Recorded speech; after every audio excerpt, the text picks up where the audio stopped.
Hello बच्चों, स्वागत है आपका हमारे कीर्ति जेएनवी कोचिंग सेंटर में।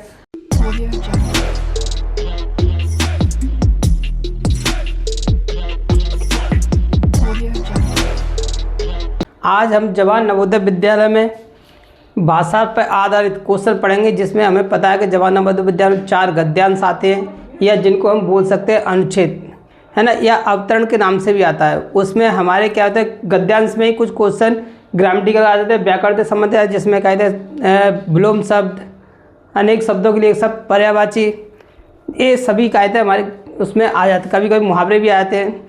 बच्चों, जो मेरी जवाहर नवोदय विद्यालय की बुक है, ये बुक मेरे द्वारा बनाई गई है। जो बच्चे यहाँ पढ़ने नहीं आ सकते हैं, वो मेरी ये बुक मंगा सकते हैं।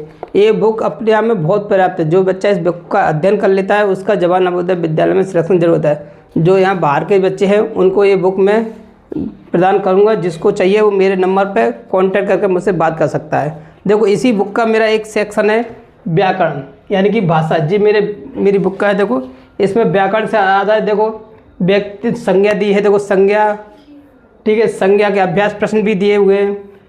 देखो इस प्रकार जिस सर्वनाम दिया हुआ है, सर्वनाम के बारे में समझाया गया है। फिर देखिए जे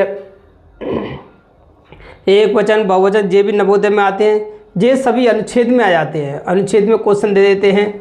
देखो हिंदी में कुल कितने सर्वनाम हैं, ये सभी देखो जो मैंने स्टडी के लिए आपको बताया गया। अभ्यास प्रश्न भी दिए हुए हैं, जो विशेषण दिए हुए हैं, जैसे संज्ञा, सर्वनाम, विशेषण बताए शब्दों को विशेषण कहते हैं। जिस शब्द की विशेष बताया जाता है उसे विशेष कहते हैं। जैसे यहाँ लाल गुलाब है, ये विशेषण के बारे में बताया गया है। देखो लाल कैसा है, गुलाब, लाल विशेषण है और गुलाब संज्ञा है।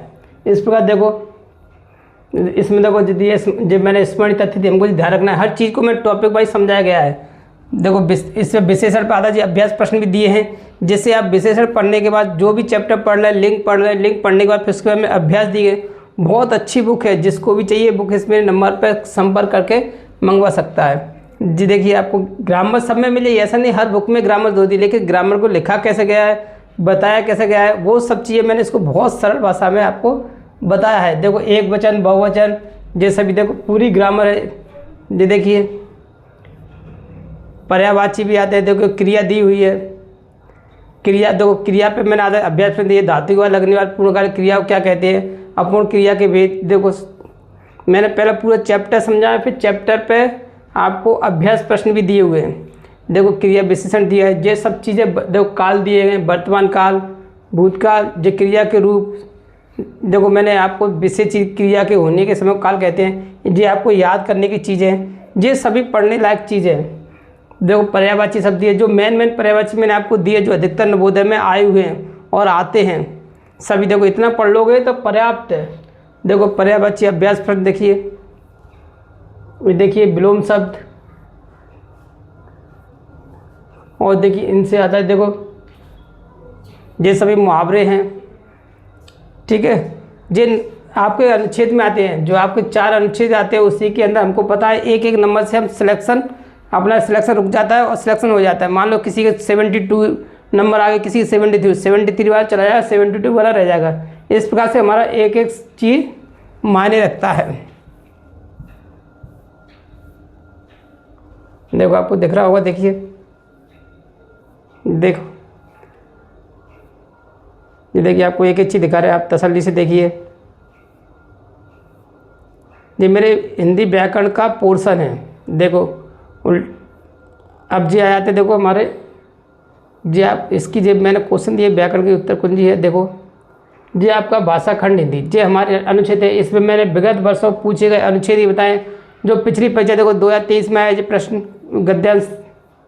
देखो जे अनुच्छेद 2023 का है। इस तरह जो पिछले आपके PYQ भी आपके क्लियर हो जाएंगे। देखो JNV 2022, इससे आपकी प्रैक्टिस बहुत अच्छी है। हिंदी की प्रैक्टिस इतनी मस्ट हो जाएगी कि आपका सिलेक्शन कोई नहीं रोक सकता है। और मैं आपको देखिए, और देखिए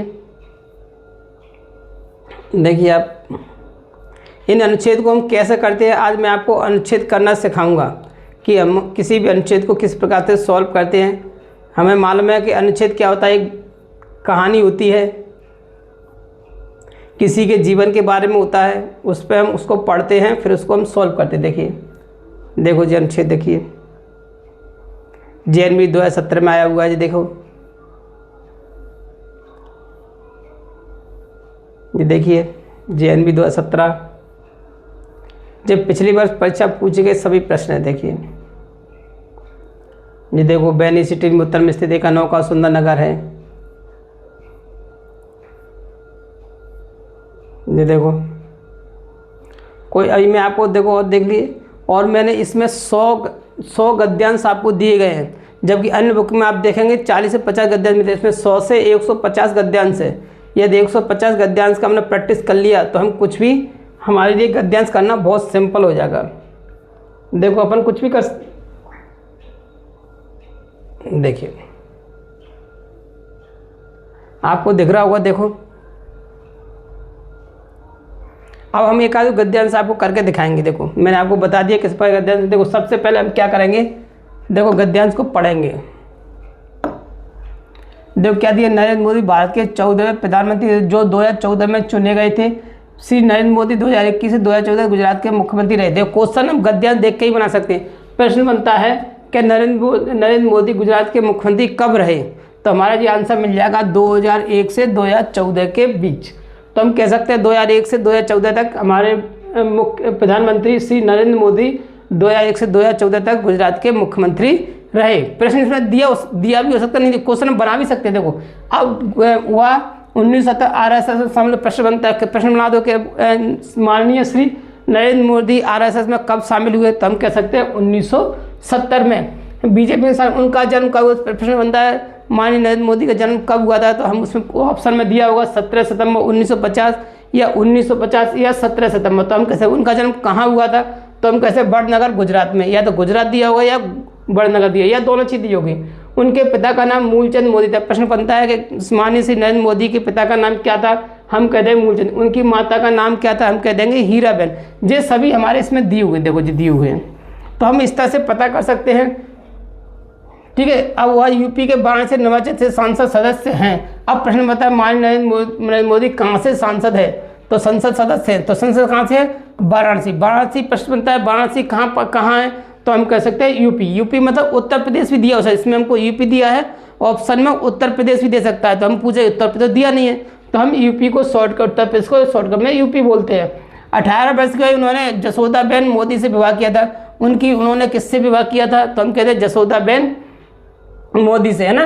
कब किया था, हम कह सकते हैं 18 वर्ष की उम्र में। तो देखो इसको हम पढ़ेंगे और हमको पढ़ के उसके आंसर मिले। बहुत से क्वेश्चन क्या होता है, इनके आंसर मेरे को नहीं मिलते, वो अपने विवेक से लगाना। जैसे हमने एक क्वेश्चन को देखा था यूपी, और उसमें दे दिया उत्तर प्रदेश, तो हम क्या लगाएंगे, यूपी।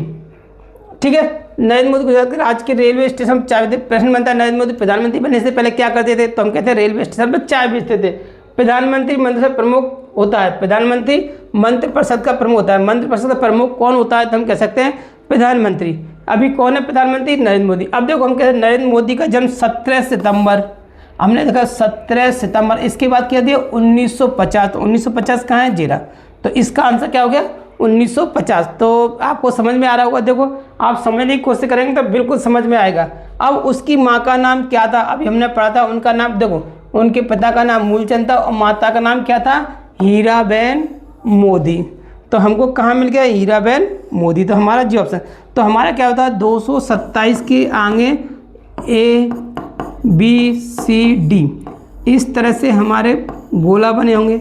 तो हमारा क्या होगा, जो ए ऑप्शन है, तो हम ए ऑप्शन को इस तरह से गोला कर देंगे, बिल्कुल सीधा। देखो इस तरह से जो मैं गोला कर रहा हूँ, इस प्रकार से हम गोला करते हैं। 4 ऑप्शन आते हैं जिनके आगे 1 2 3 4 लगाते हैं। 227 उसमें क्या होगा, 4 गद्यांश आएगा। हमको पता है 61 से 61 to 80 तक हिंदी आती है, मतलब भाषा आती है। तो जो क्वेश्चन 61 हो सकता है, 62 हो सकता है, 67 हो सकता है, कुछ भी हो सकता है। मान लो 67 हो गया जी, तो हम 67 के आगे क्वेश्चन है, तो हम इसको गोला लगा देंगे। ठीक है, अब हम देखो नरेंद्र मोदी बीजेपी में शामिल हुए 1970 में, 1950 में, 1950 में उनका जन्म हुआ। पहले कौन सा, 1950, 1951। हम देखें 2014 गुजरात मुख्यमंत्री थे 1970 जबकि 1950 बीजेपी में शामिल हुए। देखो जी दिया 1985 में बीजेपी में शामिल हुआ। तो हमारा बी जो ऑप्शन होगा हम उसको गोला कर देंगे। मान लो जी 228 है, 228 के आगे ये ए बना है, बी बना है, सी बना है, डी बना है। तो हमारा कौन सा है बी, तो हम बी को इस तरह से गोला कर देंगे। देखो इस तरह से हम गोला कर देंगे। देखो मैं बिल्कुल बेसिक से सिखा रहा हूँ, मैं आपको ग्रामर भी सिखाऊंगा, आप उसके लिए टेंशन मत लो। जो हमारा बी ऑप्शन हो गया, तो हम इस प्रकार से हम कर सकते हैं। तो देखो सबको हम और आगे कर रहे हैं, क्वेश्चन अभी और देखेंगे।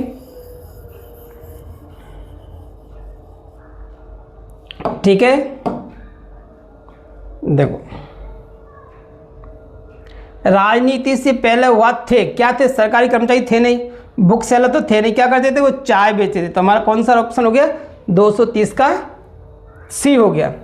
ठीक है, देखो समझ में आ गया होगा। देखो अब हम ये करेंगे, एक और अनुच्छेद करेंगे, 47 अनुच्छेद है मेरी बुक का, इसको सभी लोग पढ़ेंगे, एक बार पढ़ लीजिए सभी लोग, फिर मैं आपको बताता हूँ। हमने अभी 46 कर लिया। ठीक है, देखो करिए, पढ़िए सब लोग, पढ़ो सब लोग, सभी बच्चे पढ़ने की कोशिश करेंगे, मैं तो बता ही दूंगा आपको। देखो फिर मैं आपको बताता हूँ, महात्मा गांधी हमारे देश के महानतम नेताओं में से एक थे। उनका जन्म 2 अक्टूबर 1869 को भारत के पोरबंदर में हुआ था। उनके पिता करमचंद गांधी दीवान थे और उनकी माता पुतलीबाई एक धर्मपरायण महिला थी। गांधी जी बैरिस्टर बनने के लिए इंग्लैंड गए। 1893 में दक्षिण अफ्रीका गए और हमारे लोगों के अधिकारों के लिए काम किया। 1915 में भारत लौट आए और स्वतंत्रता संग्राम शामिल हो गए। उन्होंने अंग्रेजों के खिलाफ लड़ने के लिए असहयोग आंदोलन, नमक सत्याग्रह, भारत छोड़ो आंदोलन जैसे कई राजनीतिक आंदोलन शुरू किए। 30 जनवरी 1948 को नाथूराम गोडसे ने उनकी हत्या कर दी। उन्हें राष्ट्रपिता के रूप में जाना जाता है। अब देखो महात्मा गांधी किस वर्ष दक्षिण अफ्रीका से लौटे थे, हमने पढ़ेंगे। महात्मा गांधी माता पिता एक थे, उनके पिता जन्म 2 उनके पिता। अब हम देखो हमने एक बार पढ़ लिया और हम अब फास्ट कर 1893 पे दक्षिण अफ्रीका गए और हमारे लोगों के आधिकारिक काम में गए। 1893 में कहाँ गए, दक्षिण अफ्रीका गए और हमारे लोगों के अधिकारों के लिए काम किया और 1915 में भारत लौट आए। तो कब आए वो वापस, 1915। तो हमारा ऑप्शन कौन सा हो गया, देखो जो हो गया 1915। ठीक है, अब देखो हम 1915। अब देखो पवित्र का विलोम क्या है, पवित्र का विलोम क्या है, देखिए आप पढ़िए पवित्र का विलोम क्या है।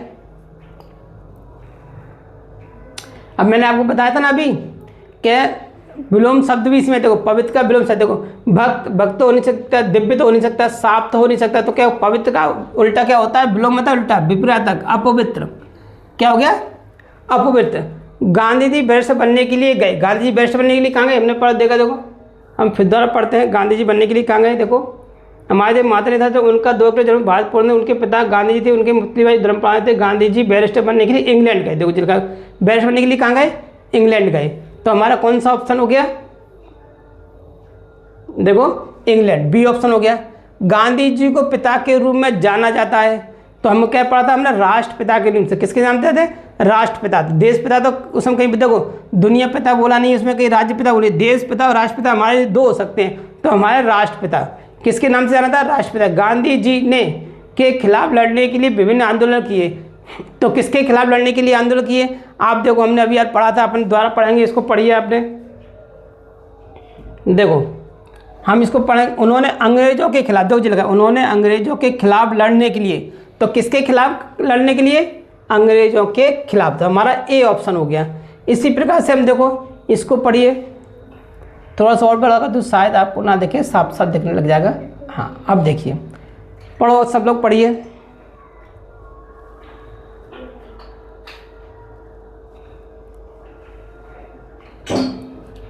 देखो अकबर भारत का तीसरा मुगल बादशाह था। उनका जन्म 1542 में उमरकोट में हुआ था, जो अब पाकिस्तान। प्रश्न बनता है उमरकोट कहाँ है, तो हम कह देंगे अभी पाकिस्तान में। अकबर अपने पिता हुमायूं का उत्तराधिकारी बना। अकबर के पिता का नाम क्या था, प्रश्न बन सकता है। देखो अकबर अपने पिता हुमायूं का उत्तराधिकारी बना, तो उसके पिता का नाम क्या होगा, हुमायूं। उन्हें लोकप्रिय रूप से अकबर मान के नाम से जाना जाता है। अकबर को किस नाम से जाना जाता है, तो हम कह देंगे अकबर मान के। उनका शासनकाल 1556 से 605 था। प्रश्न बनता है अकबर का शासनकाल कब से कब तक था, तो हम कह देंगे 5556 से 1605 तक है। अधिकांश मुगल सत्ता विस्तार हुआ। अकबर की मानसिकता बहुत धर्मनिरपेक्ष थी। अकबर बहुत भावुक और विषणतम था। अकबर की सबसे उल्लेखनीय पत्नी जोधाबाई थी। अकबर की सबसे उल्लेखनीय या प्रिय पत्नी कौन थी? जोधाबाई। अकबर को उसकी दया, निडरता और वीरता के कारण शहंशाह की उपाधि मिली। अकबर को कौन सी उपाधि मिली? देखो कुछ क्वेश्चन हमने इसी से बनाया, अभी हमने देखा नहीं इसमें क्या है। अकबर किसके उत्तराधिकारी बना? किसका उत्तराधिकारी? अकबर किसका उत्तराधिकारी बना? अपने, देखो हमने देखा अकबर भारतीय समय हुआ था, उनका जन्म 15 उमरकोट में हुआ था। अकबर अपने पिता हुमायूं का उत्तराधिकारी, अपने पिता, तो कौन सा हो गया? अपने पिता का। किसका उत्तराधिकारी बना? अपने पिता। अकबर का जन्म में हुआ था 15, देखो अपने लिखा उनका जन्म 1542 में हुआ था। कौन सा हो गया? 1542, सी ऑप्शन हो गया। अकबर भारत का मुगल बादशाह था, तीसरा था, दूसरा था, पहला था, चौथा था। अकबर भारत का तीसरा मुगल बादशाह था। कौन सा था? तीसरा। देखो जो लिखा हुआ है इसका ऑप्शन, तीसरा बादशाह था, तो हमको पता पड़ेगा कौन सा था? तीसरा, तो तीसरा ऑप्शन है। अकबर की मृत्यु 1605 में हुई थी। हम 1605 क्या दिए थे? 1605 देखो 16 हुई थी, बहुत अधिकारी उनकी पत्नी का 25 अक्टूबर 1605 क्या था? 1605 उसमें दिया हुआ, देखो जी दिया हुआ। अब क्या चाहिए हमको? 25 अक्टूबर, तो क्या दिया? देखो 26 अक्टूबर, 25 अक्टूबर, 22 अक्टूबर, 27, हमको क्या दिया है? देखो 25 अक्टूबर, 25 अक्टूबर हो गया। अब जो बहादुरी का पर्यायवाची है, मैंने देखो बताया था आपको, पर्यायवाची भी आ जाते हैं, विलोम शब्द भी आते हैं, अनेक शब्दों के एक शब्द आ जाते हैं, कुछ भी आ सकता है, काल आ सकता है। तो बहादुरी, बहादुरी का पर्यायवाची, बहादुरी मतलब बहादुरी का जो उल्टा हो गया कमजोरी। डरपोक नहीं हो सकता, डर नहीं होता, जिस सब किसके अपोजिट है, क्या है? विलोम है, तो क्या हो गया? साहस। बहादुरी का पर्यायवाची क्या हो गया? साहस। तो देखो आपने देखा गद्यांश किस प्रकार सिंपल है। इस गद्यांश में हमारी ग्रामर भी आ रही है, व्याकरण भी आ रहा है, हिंदी व्याकरण भी आ रहा है, तो हमको हिंदी व्याकरण भी पढ़ना है। तो इस प्रकार से हम गद्यांश को करते हैं।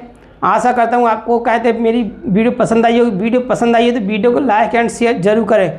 और मैं बिल्कुल नवोदय के सभी सिस्टमेटिक चीज़ चल रही, मैं आपको नवोदय का बिल्कुल बेसिक से पढ़ा हूँ। इसके बाद मैं आपको गणित की भी क्वेश्चन आएगी, वीडियो आएगी, जिसमें मैं आपको बिल्कुल प्लस माइनस से सिखाया है। मैं आपको प्लस माइनस मल्टीप्लाई डिवाइड सब कुछ एक एक चीज़ स्टेप बाय स्टेप सिखाऊंगा। और फिर आपको मैं अपनी बुक, जो आपको जो मेरी बुक है, इस बुक को पूरा सॉल्व करवाऊंगा। इस बुक के मेरे पूरे मैथ के 100 से 250 क्वेश्चन है। देखिए आप, ये देखिए इसमें अभ्यास प्रश्न भी दिए हुए हैं। ये सभी मैं आपको चैप्टर बाय चैप्टर सॉल्व कराऊंगा। जो बच्चा बस मेरी वीडियो को आप सब्सक्राइब करके रखें, जिससे आपको नेक्स्ट वीडियो मिल सके। आशा करता हूँ आपको वीडियो पसंद आई है। वीडियो को लाइक एंड शेयर करें। धन्यवाद बच्चों।